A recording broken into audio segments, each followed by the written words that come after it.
pun partai politik yang berani sampai hari ini memberikan kedaulatan penuh terhadap pimpinan wilayah, tidak ada. Baik itu dari kepada pimpinan wilayah maupun kepada pimpinan daerah, bahkan kepada DPC. Tidak ada partai politik seperti itu. Tidak berada hanya di ketua pimpinan. Ada pencalonan bupati ujung-ujung semua diputuskan DPP. Ada pencalonan gubernur ujung-ujung semua diputuskan DPP. Ada DPR mereka ujung-ujung semua nyetor di DPP. Pergantian fraksi nyetor di DPP. Bahkan penggodokan untuk calon legislatif itu semua di DPP. Tapi PSI itu semua tidak ada. PSI ini sudah berjanji, bahkan menuangkan dalam peraturan organisasi, semua itu dilakukan di wilayah. Semua itu dilakukan di daerah. Alhamdulillahirabbil alamin. Selamat sore. Salam sejahtera untuk kita semua. Om Swastiastu, Namo Buddhaya, salam kebajikan. Yang saya hormati dan banggakan Ketua DPD PSI Kabupaten Lombok Tengah, Bro Sahirudin, yang biasa saya panggil Bro Daing. Teman-teman calon pengurus DPC PSI bersama dengan Ketua Sekretaris Bendahara yang saya banggakan. Hari ini sebenarnya saya diinfokan kemarin kita ingin membahas lebih jauh tentang persiapan verifikasi faktual 2022. Tetapi saya minta kepada panitia agar acara itu revisi dulu, karena saya ingin ada acara seperti yang sudah kita lakukan di DPW, agar itu menjadi tradisi bahwa ketika ada kepengurusan baru maka harus ada temu pengurus dulu sebelum ada agenda-agenda lanjutan lainnya. Makanya tema hari ini adalah acara temu pengurus Partai Solidaritas Indonesia Kabupaten Lombok Tengah dalam rangka persiapan menghadapi verifikasi faktual tahun 2022. Teman-teman Ketua DPC, Sekretaris Bendahara yang saya banggakan, baik yang bisa hadir di acara ini maupun yang mungkin tidak akan hadir karena ada hujan kayak tadi. Teman-teman DPC ini adalah ujung tombak bagi PSI. Teman-teman DPC ini merekalah yang akan melebur bersama masyarakat di bawah. Kalau kami di DPW, kami memiliki ruang kerja tersendiri, kami memiliki halaman kerja tersendiri. Kami mempersiapkan bagaimana teman-teman DPD yang lain untuk dapat menyelesaikan beberapa persyaratan yang diminta oleh DPP. Begitu juga dengan teman-teman DPD. Teman-teman DPD ini akan bekerja keras untuk menyelesaikan segala persyaratan, baik itu yang diminta oleh DPP maupun yang diminta oleh KPU pada saat verifikasi faktual nanti. Tetapi teman-teman DPC itu tidak memiliki jadwal kerja. Mereka setiap hari akan berbicara dengan masyarakat. Mereka lah menjadi potret PSI sampai di tingkat terbawah. Baik wajah teman-teman DPC, baik pula wajah PSI di bawah. Saya ingin menyapa dulu teman-teman DPC. Saya mulai dari Kecamatan Praia dulu mungkin ya. Saya bisa minta untuk berdiri mungkin ya. Kecamatan Praia, mana Kecamatan Praia? Mantap, ini tenaga-tenaga muda ini, mantap. Kecamatan Praia Tengah, Kecamatan Praia Barat, Kecamatan Praia Barat Daya. Waduh, ini sosok yang sudah lama mengalami kita di dunia pendidikan Lombok Tengah. Untuk Pucuk, untuk Praia Timur, Batu Biliar. Batu Biliar ini bagaimana berarti ini? Langsung bawa sekretaris dan bendahara. Untuk Batu Biliar Utara mungkin? Siap. Itu Praia Timur. Kopang Janepri yang belum. Jonggat Prigerate. Apa tadi saya ingin manggil? Kita ingin semua teman-teman DPC ini merasakan hangatnya ruangan ini, bahwa ketika kita berkumpul, bahwa ketika kita bergabung bersama-sama di ruangan ini, energi positif di semua kecamatan, 12 kecamatan di Lombok Tengah itu harus terasa, bahkan bukan hanya di ruangan ini, Tapi setelah kita keluar dari ruangan ini, itu terasa di masyarakat. Saya ingin menyampaikan juga di sini ucapan terima kasih dan apresiasi kepada panitia penyelenggara acara penuh pengurus ini di bawah koordinasi ketua, bahwa kegiatan-kegiatan seperti ini harus banyak kita lakukan ke depan. Masyarakat kita yang melihat bagaimana pergerakan organisasi itu untuk dia bisa tertarik untuk bergabung.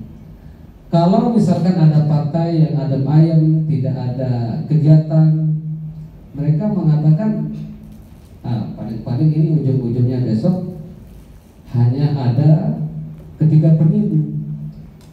Akhirnya ada satu jembatan yang terputus di sana, yaitu kehadiran partai politik, baik itu sebelum pemilu maupun pasca pemilu. Jadi kita tidak bisa hanya menginginkan suara dari masyarakat tanpa pernah ada melakukan pembinaan, pelatihan maupun acara-acara seperti ini yang akan menjadi potret kita di masyarakat. Pada sore yang berbahagia ini, saya ingin acara-acara kopdada seperti ini atau kopi daerah seperti ini jangan sampai hanya dianggap sebagai acara seremonial semata. Tapi saya ingin ini menjadi ajang silaturahmi untuk seperti tadi yang disampaikan oleh Ketua DPD, sebagai ajang diskusi juga untuk menampung aspirasi-aspirasi dari teman-teman DPC. Jangan sampai nanti DPD, kepengurusan DPD terkesan berjalan sendiri, sementara DPC seperti tidak terurus. Karena kewenangan yang diberikan oleh DPP itu secara diferensial. DPP memberikan kewenangan penuh kepada DPW, lalu DPW memberikan kewenangan penuh kepada DPD. Begitu juga DPD nanti akan memberikan kewenangan penuh terhadap DPC. DPC jangan sampai hanya menjadi pajangan-pajangan untuk menyelesaikan verifikasi faktual, tetapi segala keputusan-keputusan tentang politik elektoral itu berada di tangan-tangan DPC.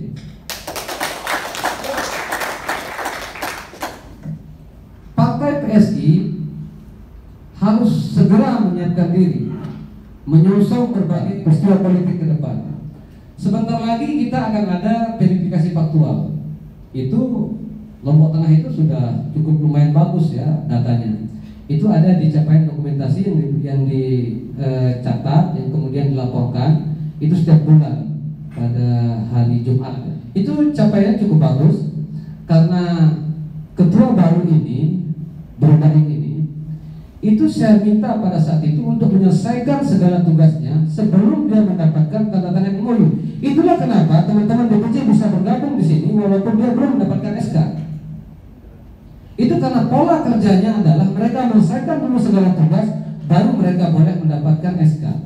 Dan teman-teman 12 DPC itu sudah selesai untuk kepengurusan, dan hari ini kita akan secara simbolis akan melakukan tanda tangan SK untuk pengurus DPC. Agar jelas, agar kita sama-sama memahami mana tugas, fungsi, mana kewajiban kita. Kita tidak ingin main-main lagi. 2024 itu seperti yang dikatakan oleh Bro Sekondir, Raja Juli Antoni, PSI itu all out.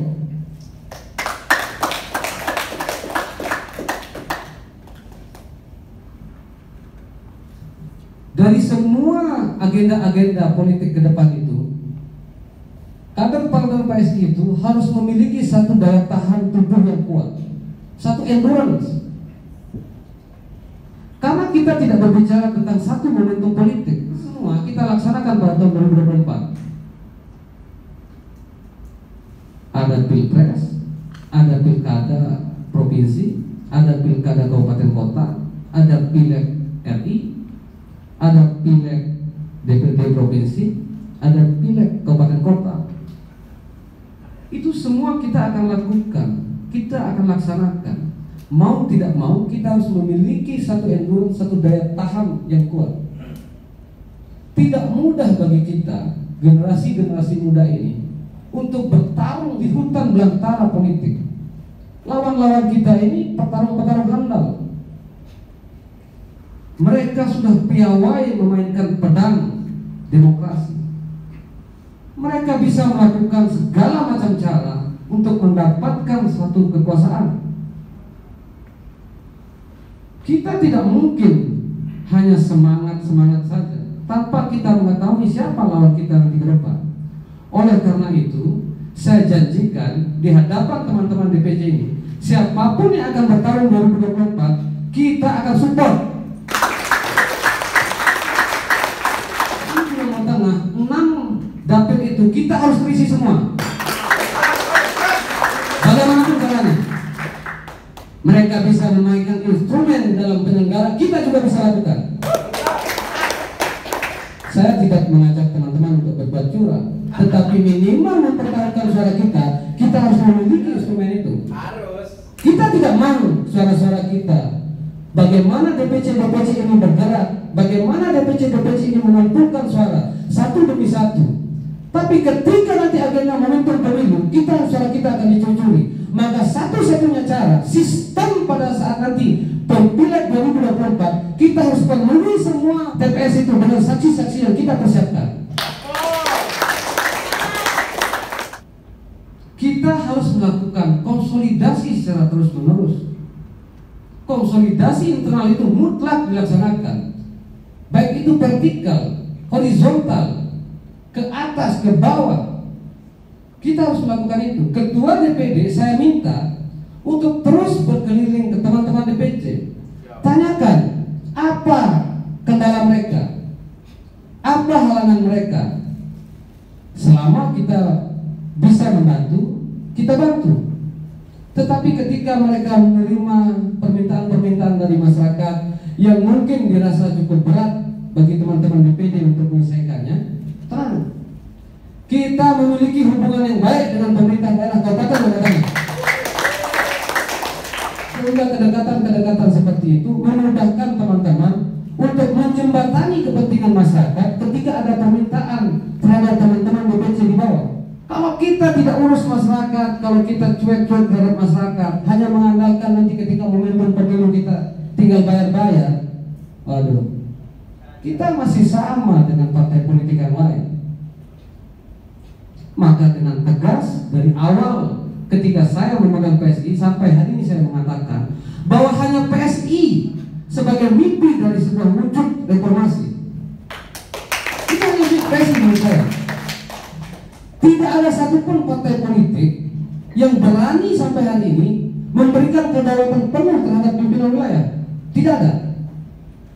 Baik itu dari kepada pimpinan wilayah maupun kepada pimpinan daerah, bahkan kepada DPC. Tidak ada partai politik seperti itu. Tidak berada hanya di ketua pimpinan. Ada pencalonan bupati ujung-ujung semua diputuskan DPP. Ada pencalonan gubernur ujung-ujung semua diputuskan DPP. Ada DPR mereka ujung-ujung semua nyetor di DPP. Pergantian fraksi nyetor di DPP. Bahkan penggodokan untuk calon legislatif itu semua di DPP. Tapi PSI itu semua tidak ada. PSI ini sudah mengatakan, sudah berjanji, bahkan menuangkan dalam peraturan organisasi, semua itu dilakukan di wilayah, semua itu dilakukan di daerah. Itu sebuah kedaulatan bagi kita. Makanya saya katakan PSI ini mimpi dari reformasi. Bayangkan, ini partai nasional cita rasa lokal. Tiba-tiba teman-teman DPC dilobi oleh calon-calon bupati, kan begitu.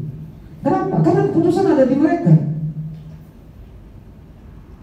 Kita memberikan kedaulatan itu bukan hanya kedaulatan semu, tapi benar-benar kedaulatan di mana semua keputusan itu ada di tangan DPD dan tangan-tangan teman-teman DPC.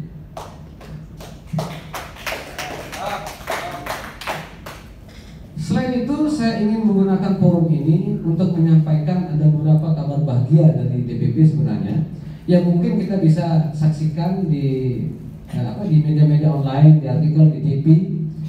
Pada saat acara puncak HUT PSI yang ke-7, pada saat itu dihadiri Presiden Joko Widodo Presiden Jokowi itu di hadapan kami semua, di hadapan 34 pimpinan wilayah, menyampaikan bahwa mengatakan bahwa PSI ini akan ada kursi nanti di Senayan.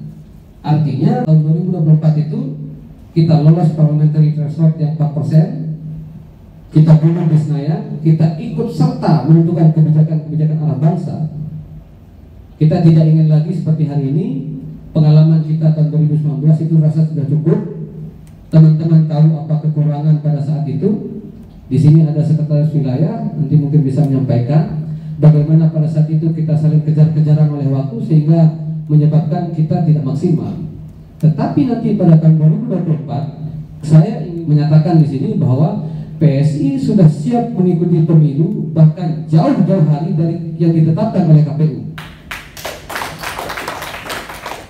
Semangat ini harus sama. Kalau DPP mengatakan bahwa mereka ingin sesegera mungkin duduk di Senayan, maka DPW PSI NTB juga pada tahun 2024 dengan segala cara, dengan segala upaya-upaya itu harus duduk juga di Udayana. Begitu juga dengan DPD PSI Kabupaten Lombok Tengah. Maka penting hari ini melakukan konsolidasi, mengumpulkan teman-teman DPC, bahwa nanti pada tahun 2024 kita tentukan target mulai dari hari ini bahwa semua dapil itu harus terisi dan kader-kader PSI terbaik harus duduk di gedung Jongkat itu.